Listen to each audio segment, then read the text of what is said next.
Let's go to Division II, Muskegon, Mona Shores, Farmington Hills, Harrison. This is our main event on State Champs this week. It's taking place at Howell High School. You know, I'm writing my picks now, which I'll be releasing on Wednesday if you're watching this video later. But I see this as a real tight game because both defenses have really played well, and I think Mona Shores' defense is often overlooked because of all the hype that's with Tyree Jackson now and Deontay Moffitt, the running back. They do have a lot of weapons offensively. Yes. And I think they're wowing a lot of people. You know, Muskegon, they score 48 points, and they're just rolling up points. But I think their defense is often overlooked. They've only given up 28 in the 3 playoff games. And Harrison is not a prolific offense. They lost Javon Shaw, and they've really struggled offensively since losing their top player. Offensively. But I think kind of like Southfield, which we'll talk about next, they're getting it done on defense. Yeah, and their defense is going to keep it in the game, but I just don't see them scoring a lot of points. Right. I see this as like a 21, maybe 13 type of game. I'm going with Mona Shores. Yeah, I think so too. I think, you know, you have those teams every year, and I think Clarkston was that team of destiny, if you want to give that label to it.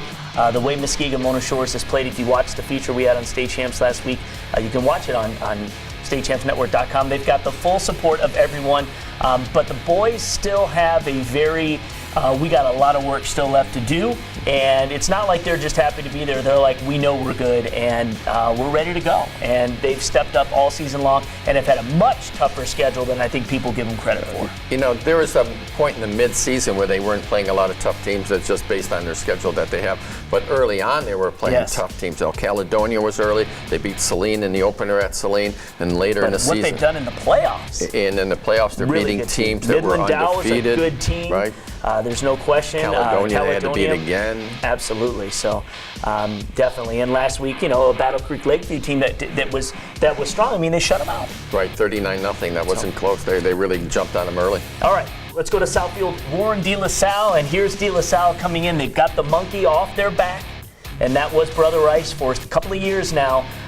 They're in sort of unfamiliar territory in terms of this group, and they're taking on a Southfield team that has underachieved in playoffs in the past, but here they are coming in as maybe strong as we've ever seen them. Yeah, I just talked to Tim Conley today, and it's funny that, you know, you're bringing that up because that's always, you know, over their shoulder. You know, you haven't succeeded in the playoffs. You got all these players. You know, he was telling me that between last year's team and this year's team, there'll be 28 players who will have signed with a university, meaning D2 or D1. That's crazy. That's an average of 14 a year. That's a team. And the secondary this year, they're all Division I commitments. Yeah. I mean, they're loaded. I think the difference, and there might have been, you know, some hidden agendas last year, let's just say that, by some of the players on the team, where they were talented, but they were more individual. Didn't have the unity. Right. That I think they have right now. More individuals than they are team this year. And this year, they've had their injuries. Matt Falcon, one of maybe the best junior running back in the state, no question, not playing. He's gone. And they still, you know, they just bring this depth. And he said the depth is good this year. And real good. I like Southfield. They're flying under the radar. You got to look at, this has always been a good team. They just haven't gotten over that hurdle, so to speak. And speaking of hurdles, you mentioned De La Salle getting the monkey off their back. Well, I really thought that that was their focus. Let's beat Brother Rice, and then we can say this has been a successful season.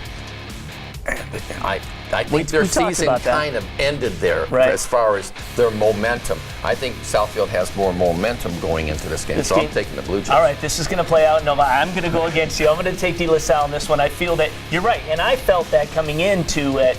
You beat Brother Rice. You do have that. This is kind of your pseudo-state championship. Right. But I'll tell you what, I watched Joey Garbarino play. I've watched him lead that offense. He's making plays. And he has got a chip on his shoulder the way that he handles it. And again, it revolves around your quarterback. Defensively, I think they're as strong as anyone. I think that's going to be the difference, their defense against Southfield's offense. And I think they'll make enough plays to win. But I think it'll be close, a la Oak Park, maybe a 14-13 type of game. Yeah, you know, Conley was saying their strength for De La Salle is their front four and their 2 linebackers. So that kind of backs up what you just said there, Lauren. That if De La Salle does win that battle there, stopping the Southfield run, De La Salle probably win that game. Right, but again, I think it's going to go either way, and it could go either way. So